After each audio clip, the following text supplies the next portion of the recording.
That's called the view of Capitol Hill from my window on Frederick Douglass Mountain in Anacostia, Washington, D.C. Washington, Pequoson.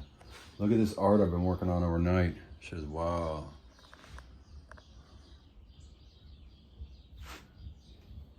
That's all gotta dry for days. Easy.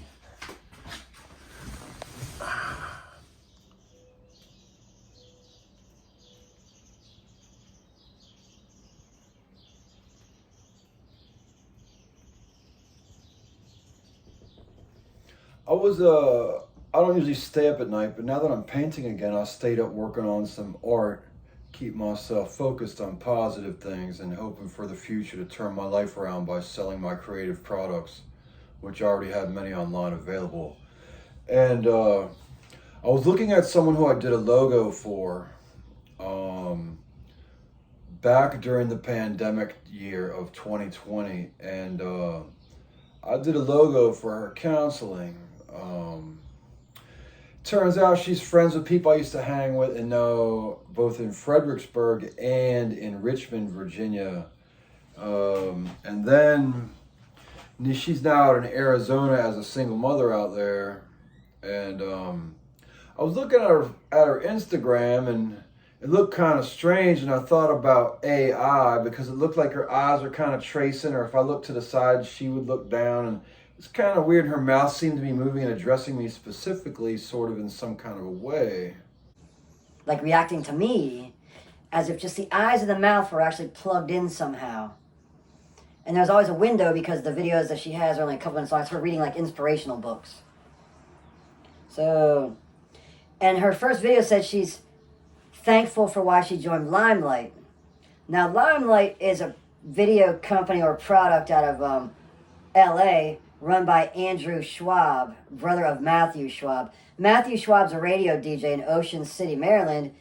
Andrew Schwab is the, I guess, owner and founder of Limelight, which is his product online and Instagram and stuff. So I guess it's AI with live model feeds for the eyes and the mouth. And actually your iPhone and the Droid will have a camera right in the middle, but they know when to switch it. So it's AI kind of weird shit when people are actually dialed into all the phones and people talk and put their eyes and mouth into the AI. So Andrew Schwab's responsible for that. I hope Mike Tyson takes a look into that and a few other people so they're not freaking out when they're looking at their phones and think they're tripping out. You all are royalty, and I pray that we get to the bottom of artificial intelligence bullshit, because they're putting their own models and actors into the eyes and voice and mouth, because she was speaking in the video and that ain't her voice. So because she gave me counseling when I was in my cousin's attic doing a little bit of work in my art there before I left it all up in her attic. And I did her logo, Stephanie Black Counseling, I believe is what it was called. So that's one key to the AI puzzle. One of the problems, probably why China disallowed Apple iPhones for their entire nation, especially for government. I come from a very strange situation in my life at age 52, trying to rebuild. And the thing is I'm pretty sure I'm approved for disability, pretty for sure I'm getting an apartment here in the city as an at-risk, chronically homeless, indigent person. And it's in the process. It's about being patient, maintaining. I'm having some tea this morning. And it's about 6 in the morning. On May 22nd, 2024. And as I think about what's going on in my life, I was remembering last night as I was working on these paintings that the Strass family in Pittsburgh, I have a cousin, I have 3 cousins, and their mother who married Gerald Strass, who goes by Jay Strass, who actually is an okay dude, I guess.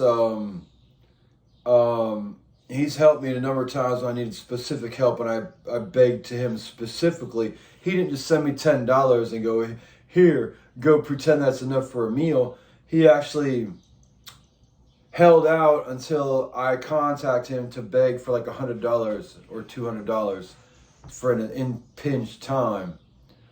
But his wife, Deb or Deborah, and I'm not sure of her maiden name, as we call it in the United States, which would have been her name before she took Gerald or Jay Strass's name, Strass. So she's Deb Strass or Debbie Strass or Deborah Strass from Endicott Lane in Philadelphia, Pennsylvania, which is actually, I think, Somerton, but it might be Philadelphia proper. But it's right near the old St. Elizabeth's Mental Hospital. It seems every city had a St. Elizabeth's Hospital, unfortunately. Maybe that was E-Den, the different dens, whatever. And that's the one you don't want to go into ever. And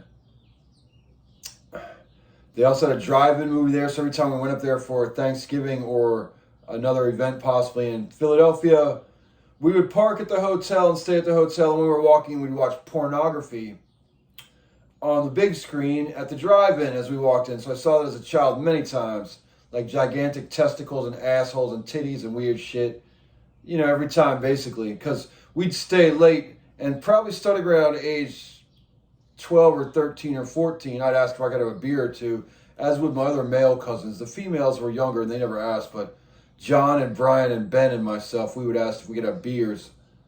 And so we'd be tipsy, and we'd ride back with my parents or whatever, and fucking watch fucking on the screen when we get back to the hotel walking in. Kind of weird. But Deb's father, Len, apparently designed cable television, I'm told. Now, Joanne Strass told me that, and I'm not sure if that's true. Joanne's known to tell a few small squeakers, if you know what I mean, some little fibbers. You know, she might actually say that that rib really is non-existent or whatever. She's the one who kept the mortar and pestle in the kitchen, the biochemist, you know. Which brings me to the question of what the doctors asked me, which was like, they used to ask me what I ate when they were first studying me here in D.C. and trying to figure out what's wrong to fuck with me. And I'd say, well, I mostly grew up on frozen pizzas, Kraft macaroni and cheese, 2% homogenized milk, Cheerios or Honey Nut Cheerios with spoonfuls of granulated sugar, and then as I got older, add Coca-Cola into the mix every morning, and then it, you know, just kind of went fucking skyrocketed down. That's not really a hill. Well, it was downhill because then David Hill came into the picture, and it probably got worse at that point, honestly. The deceptions and the lies, the fucking travesties, and the hiding of things. But in all reality, who gives a fuck? Because I forgot what I was talking about. And that's the problem. When you get fucking beat the fuck up. In the back of my head.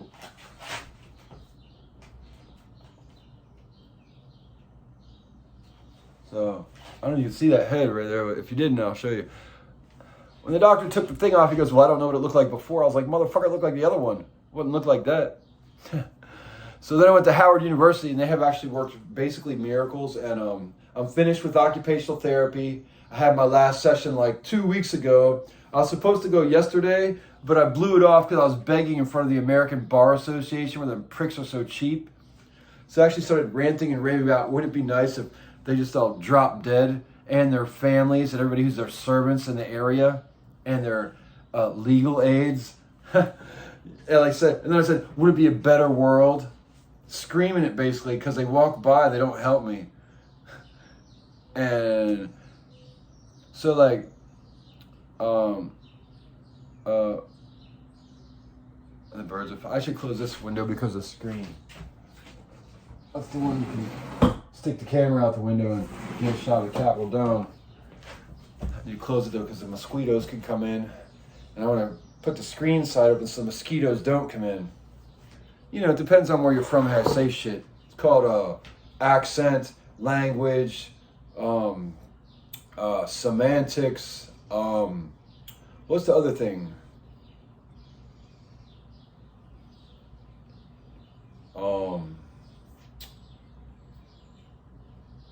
Dialect,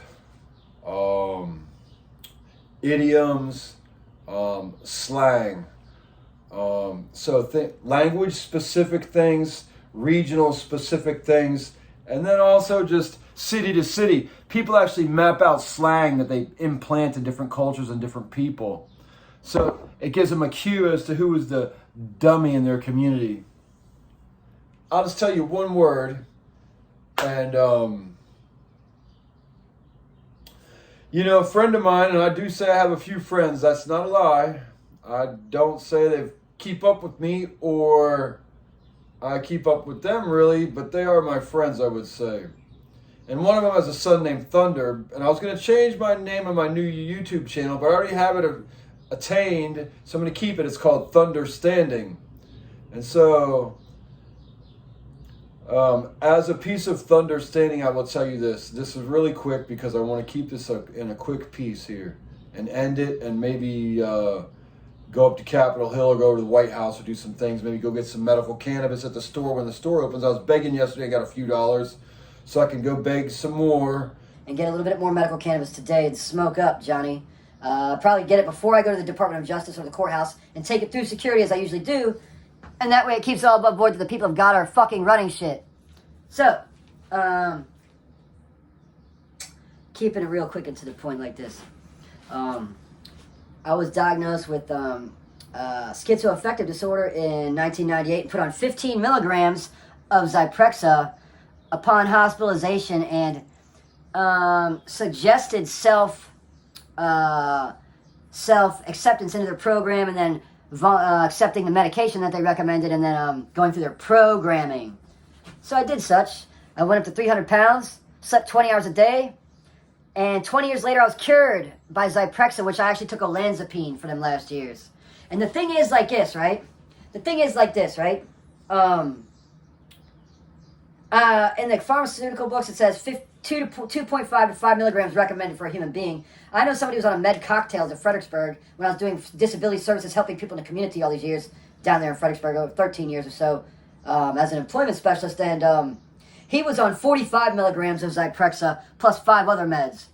So that's one of the problems with the medical model in the United States right now, with helping people with distressed emotional problems, trauma life situations, and mass medication, oftentimes with things that cause degradation to a person's daily life, spirit, soul, and physical body.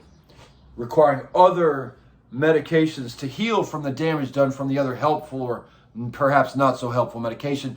By the way, olanzapine or Zyprexa, when I started on Zyprexa as a designer drug, recommended by NIH to Joanne Strass through the Community Services Boards of Arlington and Fairfax County at the Northwest Center and other locations of theirs, it cost about $2,000 a month. Now, 20 years later, when I was on this generic brand for the same dosage, the generic was $2,000. So, and as a person on part-time disability back then, I only got less than $600 a month. So, starting out, by the end of it, I was getting like $700. So, I'm thankful to have a guaranteed life of poverty here in Washington, D.C. Caused chronic PTSD by the Fairfax County Police, 2022. Fairfax County Police and Virginia Hospital Centers, 2023. Streets of Washington, D.C., December 30th, 2023. Happy fucking New Year. Not really.